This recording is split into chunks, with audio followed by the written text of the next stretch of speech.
So hello mga beb, good morning. Kakagising lang natin, 5:30. So magre-ready tayo kasi today is the setup ng aming opening store sa Sur. So medyo maaga yung call time natin. Magpe-prepare tayo ng mga dadalhin natin mga beb. So magtimpla muna tayo ng kape. Ay, nag-moist yung camera. So, magkape muna tayo mga beb. Bali yung setup namin, tatagal lang siya ng 3 to 4 days.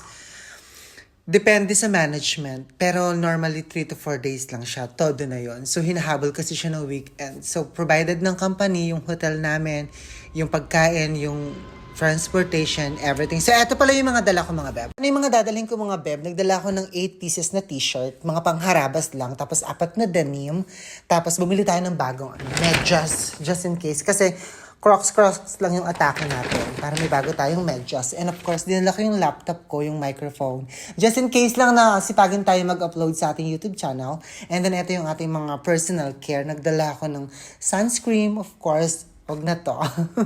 Tapos may dala akong gamot sa allergy. Eto, dalawa. Nagdala rin ako neto kasi just in case na naubuhin tayo, ready na. Sapatos ko, isang sapatos lang. Tapos yung ating charger, ating iron at yung ating plancha. So yung iba later na natin i-ready mga babe. So hello mga babe. So we're on the way going to Sur. So probably maybe 2 to 3 hours approximately the travel. So I'm not sure. Say hi, the manager. I'm the driver. Yes, he's the driver for today's video mga babe. And also hi. So I update you later mga babe what will happen. So see you later.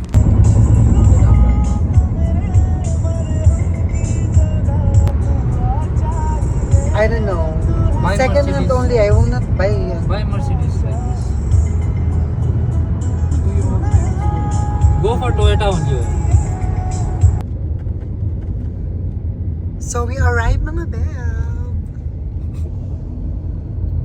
Exit the roundabout onto Muscat.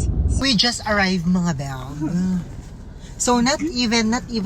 Nakita niyo yung time? Sobrang bilis kasi mag-drive nung manager. Napakabilis. Sinabi nung kumain muna eh. So nagtatrabaho na sila. Ito yung shop namin. Nandun yung red tag na hindi naman mabenta. So ito yung sa amin. May second floor siya.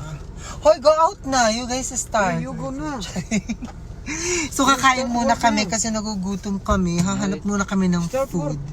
So sila gumagawa na. So see you later mga beb. Kung saan tayo dadalhin ng setup na to. So hello mga beb. We just arrived. So this is our new store.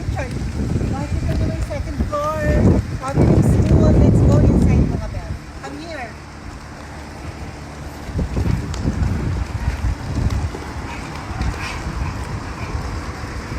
So buti pa sila kumakain sa kanto. So welcome guys. So with the managers.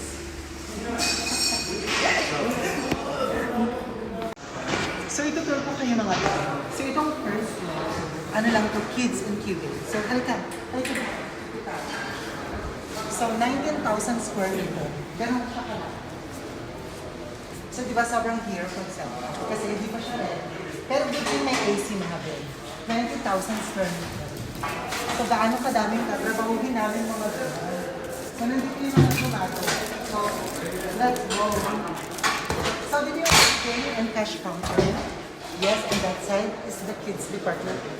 So sobrang dami pa natin gagawin. So let's see kung paano natin ito tatapusin. So see you later. Akit tayo sa second floor.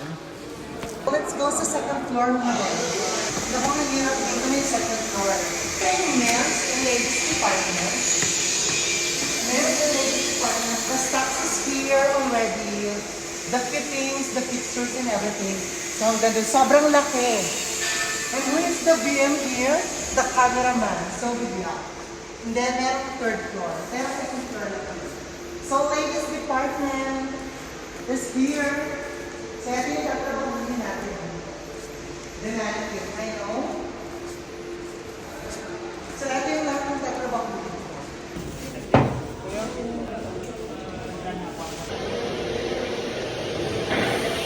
Dito dalawa kami. Pag nagbakasyon na lang kami siya.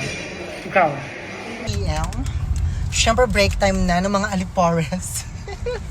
Another manager, another batch. So kung kanina iba, pangit ngayon. Basketball player. So kakain lang kami sa Seoul City Center mga beb. Mabilisang kain lang to, mabilisang kain lang. Tsaka si PJ.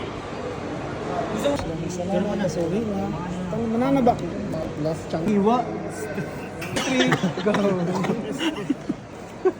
Go. Diba? Tapos ginaunaw na si mo po.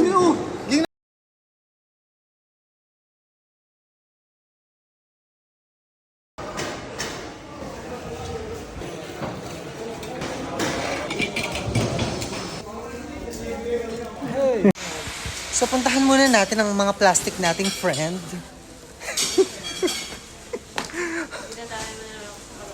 How are you? Ay, may umani be. Walang ngipin. Ayun. Hoy. Okay ka, Las? So hello mga beb. Almost 12. Actually magto-12 na talaga. So kakauwi lang namin. Dandalan, Joe. Iba na naman yung driver natin. Kasi nga marami tayong car. William, nasa likod. So ngayon uuwi na kami. Bibili muna kami ng something na makakain. Wala nang tayo magluto. Close na. Kasi probinsya to, wala nang mga restaurant masyado na bukas. So bibili kami ng something para lang may makain. And then until ng breakfast.